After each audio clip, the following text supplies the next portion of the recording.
إن الحمد لله نحمده ونستعينه ونستغفره ونعوذ بالله من شرور أنفسنا ومن سيئات أعمالنا من يهده الله فلا مضل له ومن يضلله فلا هادي له وأشهد أن لا إله إلا الله ولي الصالحين وأشهد أن محمدا عبده ورسوله صلى الله عليه وآله وصحبه وسلم أما بعد walaalayaal waa fursad kale oo ilaahay uu nasiiyay subxaanahu wa tacaala fi hada alcaam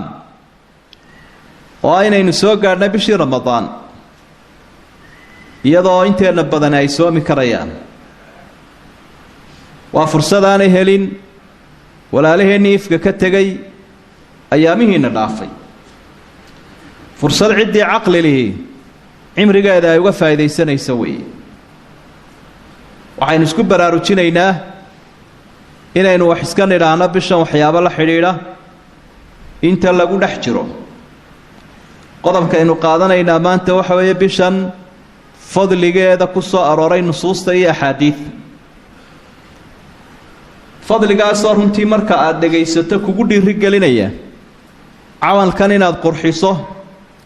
si daacadahoo waafiyo diinta waafaqsanna aada u gudato oo aada ugu dadaasho nebigu calayhi salaatu wasalaam nebiyuraxma bishani markay soo gasho waxaa odhanayay qad jaa'akum shahrun mubaarak waxaa idin yimi bil barakaysan barakaduna waa waxaynu doonaynaba camalku markuu barakaysan yahay wuu badan yahay markuu badan yuu bilaa baraka yahayna wuu yaryahay kataba allaahu calaykum siyaamah ilaahay waxau idinku waajibiyey soomkiisa macnaheedu waxa weeye waajibna waa wixii loo dadaalayo fiihi tuftaxu abwaabu asamaa wa tuqlaqu fiihi abwaabu ljaxiim jannadaynu doonaynay albaabadeedii way isballaqeen waa la furay naartaynu ka cararaynay albaabadeediina waa la xidhay sidaa daraaddeed waxaa la rajaynayaa qofka ramadaan dhinta inuu jannada galo ee islaama kii kalena kii markaas ramadaan dhinta inuu ilahay naarta ka nabadgeliyo maadaama la xidhay albaabadii wa tuqlaqu fiihi wa tuqallu fiihi maradatu shayaaiin waxaa la silsileeday oo la xidhxidhay shayaadiinta kuwoodii madaxa adkaa marka camalkii ay naga garbaduubayeen ay noo diidanaayeen fursad baynu haynaa inaynu u hagar baxno xataa dadkii ay ku ciyaarayeen ee ay derdereen baa ka nasanaya bishaa lilaahi fiihi layla khayrun min alfi shahr ilaahay bishan wuxuu ku leeyahay habeen ka khayr badan kun bilood waxaasoo fawaa'iday leedahay bishaas nebiyullaahi moxamed sala allahu calayhi wasalam waxa uu leeyahay man xurima khayruha faqad xurim qofka khayrkeedii laga calafgooyo kaasi waa calaflaawe kol haddii bishani khayr badan bay lahaydee qofkaasi uu khayrkeeda waayo waa inkaarqabe calaflaawo ah waxaa loo jeedaa maaha cunno iyo dhar iyo dhoon iyo waxyaabahaasi waxaa loo jeedaa sidaa uu nabigu tilmaamay waa khayrkii diiniga ahaa iyo horumarkii daacada ilaahay jaaniskaasaa looga faaidaysanaya fadligeeda waxaa ka mida bishan ramadaan wixii aynu ku heeriyeysnay inaynu la rooraynay baa ilaahay naga reebaya bifadlihi tacaala nebigu wuxu uhi calayhi salaatu wasalaam alsalaawaat alkhams والجمعة إلى الجمعة ورمضان إلى رمضان مكفرات لما بينهن ما اجتنبت الكبائر شنت صلاة انت كذا حيسة يا لبضة جمعة انت كذا حيسة يا رمضان انت كذا حيسة إلهي وحو كل عفا ذنوبتي هراء أيا لقول عفا جمعة والصلاة والرمضان ولبا وحي هراء دافس إلهي كل عفا انت بوانا نسكب بيرنا جمعة دي بين تكنينا صلاة دي بين تكنينا رمضان بين سومينا saddex jeer baa laynoo dhaafayaa marka haddii dunuubta waaweyn laga dheeraado dee xaqii bani aadamka aad ka qaadatayna waad u celin waanaad ka toobadkeen wuxuu inoogu bushaaraynayaa rasuulku sala allahu calayhi wasalam cibaadooyinka bishan aynu la imanayno ee isasaarka ah ama isku biiraya inuu mid waliba dhinaciisa ilaahay inooga ergeynaya subxaanahu wa tacaala الصيام والقرآن يشفعان للعبد يوم القيامة يقول الصيام رب أي رب منعته الطعام والشهوة فشفعني فيه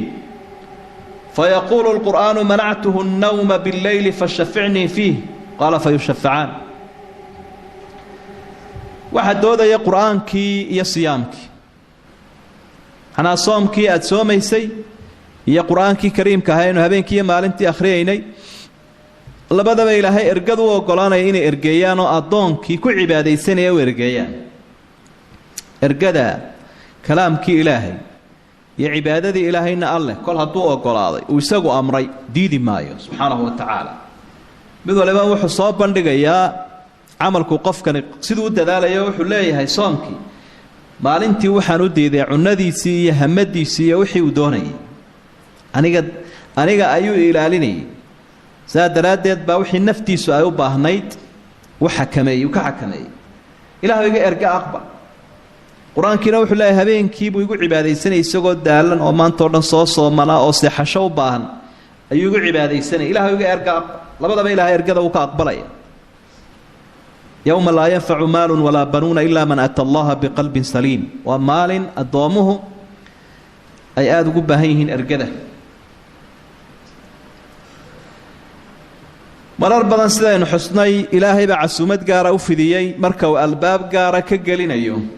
awliyadiisa sida xadiidka saxiixa muslim ku sugan uu tilmaamayo albaabka rayaan la yidhaahdo saa'imiinta unbaa iskale wuxuu nabigu u xusaya calayhi salaatu wasalaam guusha ay ku helayaan iyo khusuusiyadii iyo arrinta gaarkay leeyihiin cibaadana ay gudanayna min fadlihaa waxaa ka mid ah waa dariiqun cadiimun ila aljanna waddo weyn oo aynu jannada u marayno wey waxaynu tabcaynaa adduunyadan inta aynu nool lahay waa inaynu camalkeena ilaahay kaga iibsana subxaanahu wa tacaala janno marka waddooyinka jannada loo maro ayuu ka mid yahay soomkan aynu ku dhex jirno sunnihiisa iyo faralkiisa labadaba abi umaama asxaabiga la yidhaahdo radia allaahu canh wuxuu ihi nabigaan ku idhi calayhi salaatu wasalaam dullanii calaa camalin adkhulu bihi aljanna rasuul allah waxaad farta igu fiiqdaadi tusisaa camal aan jannada ku helo camaluu lacag ku hela maaha camaluu xoog ku hela maaha camaluu xirfad kale ku hela maaha siday dad kale hankoodu noqon lahaa laakiin asxaabigan lahu culuwulhimma hankiisu wuu sarreeyaa aniga farta iigu fiiqoo itus buu idhi camal aan janno un ku helayo nebigu wuxuu idhi calayhi salaatu wasalaam calayka bisawmi fa innahu laa midla lah soomka uun ku dadaal wax la midoo u dhigmaaba ma jira buu nebigu uhi calayhi salaatu wasalaam wax janno lagu helo u dhigmaaba ma jiree soomka uun ku dadaal isaga oo sunno iyo faralba israaciyey rasuulku sala allahu calayhi wasalam sidaa daraaddeed ayaa waxay leeyihin saaxiibadii fa kaana abuu umaamata laa yuraa fii beytihi dukhaanu nahaaran ilaa idaa nazala bihi dayf asxaabigaa dhaqankiisu wuxuu ahaa dardaarankaa rasuulku uu siiyey kadib mar hadday maalin noqoto gurigiisa dab ka qiiqaya lama arki jirin ee waa bakhtiisnaan jiroo habeenkiibuu wax karsan jiray maalin oo dhanna wuu soomanaan jiray tawsiyadii iyo tilmaantii rasuulka siduu u qaatay calayhi salaatu wasalaam ilaa inuu dee martii u timaaduu sooryeynaya mooyaane cibaadadan aynu gudanayno ee soomka ah fadligeeda waxaa ka mid a innahu kafaaratu lilmukhaalafaat waalxinthi fi lyamiin waxyaabo dhib inagu ah ayaa ilaahay naga dhaafaa subxaana wa tacaala maalan qofku marar badan baa waxaa dhib uu kaga yimaadaa dhaaro uu maray ama ha u kaso ama gefa uga dhacdo waxyaabaha ilaahay uu ku asturo soomkaa ka mid a dhibta ay dhaartu leedahay ilaahay baa ku dhaafa soomka sidoo kale mukhaalafaadka waajibaad qofka u yaalay oo ehelka iyo asxaabta iyo ummadda iyo uu gudan lahaa marka uu ku gaboodfalo ilaahay baa kaga dhaafa soomka alla wuxuu uhi laa yu'aakhidukum allahu billaqwi fii aymaanikum walaakin yu'aakhidukum bimaa caqadtum alaymaan fakafaaratuhu idcaamu 10 masaakiin ilaa aakhiri alaaya qaybta dambe ilaahay aayadda waxa uu ku uhi faman lam yajid fasiyaamu 3 ayaam qofka aan helin waxyaabaha dharka iyo dhuuniga uu bixinayo kafaara gud u waaya ha soomo soomkaasa ilaahay kafaaro uga dhigaya dhaartii uu qofkaasi dhaartay kafaara gudkii waxa laga dhaafay inuu soomo gefkii xataa ka dhacay sidoo kale xadgudubkii uu ku sameeyey dilka ilaahay wuxuu kaga dhaafayaa soomkii walailaa bilood soom xaaskiisii xalaasha u ahayd hadduu ka dihaartamay suuratu qad samic sida kaga warramayso ilaahay kaga warramay soom buu ilaahay ka dhigay kafaara gudki marka dhaaraha noocaas oo kale ah kafaara gudkii soom buu ilaahay ka dhigay macnaa cibaadadan miisaanka ay leedahay iyo sida ilaahay addoomaha ugu safeeyo xadiid saxiix ahoo bukhaari ku sugan oo warinaya xudayfatu bnu lyamaan saaxibu siri rasuuli illaahi sala allahu calayhi wasalam waxa uu nabigu uhi fitnatu rajuli fii ahlihi wa maalih tukafiruha alsalaatu walsiyaamu walsadaqa qofku marka uu ehelkiisa iyo adduunkiisa maamulayo iyo xataa riwaayooyinka qaarkood say tilmaamayaan dhibaatooyinka kaga yimaada ama xadgudubka ama xuquuqda aan u oofinin ehelka iyo adduunkiisa iyo macnaa xoolihii oo kale iyo addoomihii iyo jaarka dhibaatooyinka ka dhaca iyo mukhaalafaadka noocaasa qofku sharciga uu khilaafo fitanka halkaa ka yimaada iyo dunuubta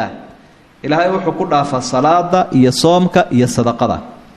macnaheedu waxa weeye qofka cibaadooyinkan samaynaya dunuub u taallo oo isu dulbaxaysaa ma jiro wuu duminayaa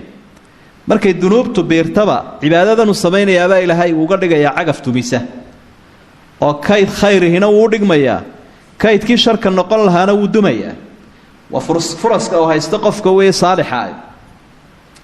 marka salaadii iyo soomkii iyo sadaqadii saddexdii aynu isku darayno faa'iidooyinkeeda waxaa ka mid ah dhacdhaca inaga imanaya dad baa xuquuq inagu leh waxaynu u taagannahay mas-uuliyad inaynu xaqiijinno dadna xuquuqdooda siino mas-uuliyad caamah iyo mid khaasa dhacdhaca iyo gafafka inaga imanaya ilaahay baa ku dhaafaya cibaadooyinkan aynu wadno waa fitanka ka imanaya ehelka iyo cidda uu mas-uulka ka yahay iyo jaarka iyo ku kala yimaada cibaadadan fadligeeda waxaa ka mid ah marka uu qofku la yimaado siyaamkii waxa uu ku gaadhaa darajada dadka ugu fadliga badan ilaahay baa qur-aanka waxa uu ku ammaanay dad inay jiraan awliyadiisa ahoo mudan in la xiiseeyo oo wehelkooda la doono oo lagu hamiyo oo la jeclaado waman yudic illaaha waalrasuul fa ulaa'ika maca aladiina ancama allahu calayhim min alnabiyiina waasidiiqiina waashuhadaa'i waالصaalixiin waxasuna ulaa'ika rafiiqa cidda ilaahay adeecaysa shantaa qolay wehelinayaan